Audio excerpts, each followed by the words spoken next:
Hey, welcome to Saturday Shorties. The summer of vehicles and playsets continues as we take a look at perhaps the most famous truck in history, G1 Optimus Prime. But how am I supposed to do this? How do you review an icon? How do you review an icon in roughly 3 minutes? Well, I'll try.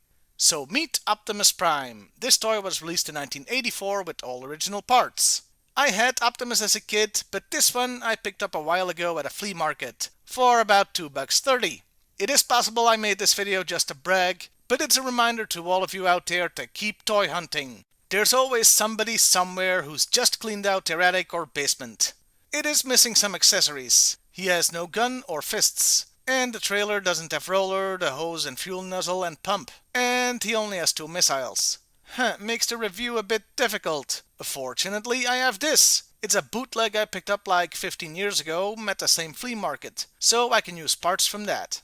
Anyway, first impressions. It's a great looking truck, but either the trailer is too big or the truck is too small, because they don't seem to be in proportion to each other. I've never seen such a small truck towing a huge trailer like that in real life. I should mention at this point his smokestack should be longer, but they've broken off, as you'll often find with G1 Primes.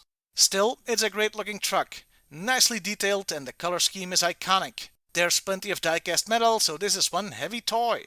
Transformation is very simple, which is surprising for such a large toy. For the trailer, you gently pry the 2 halves apart, revealing the inside. You fold out the probe and its attachments, and that's that. For Prime himself, you fold down the legs and fold up the feet. Now, here comes the terrifying part. You fold out the lower arms, then slightly slide back the upper arm. Then you very gently turn them 90 degrees. This part scares me because the toy is over 40 years old, and these joints feel very fragile. Lastly, you flip up the head and insert the fists. And there you have him, the bot, the myth, Okay, does it bother anybody else that you can look straight through him thanks to those windows and the fact he doesn't have a backplate?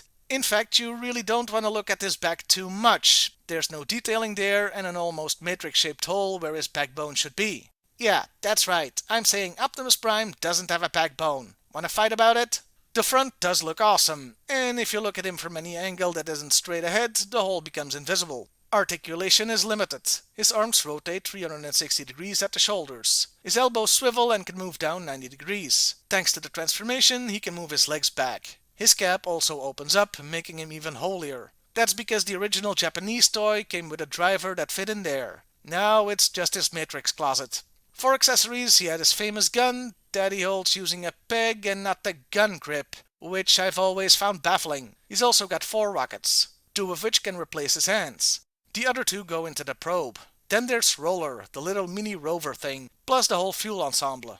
Overall, I think I had some valid criticism, but it's still Optimus frickin' Prime, an iconic and awesome toy. Well, I'll see you next time, everybody, and hey, why not like, share, and subscribe if that's your thing.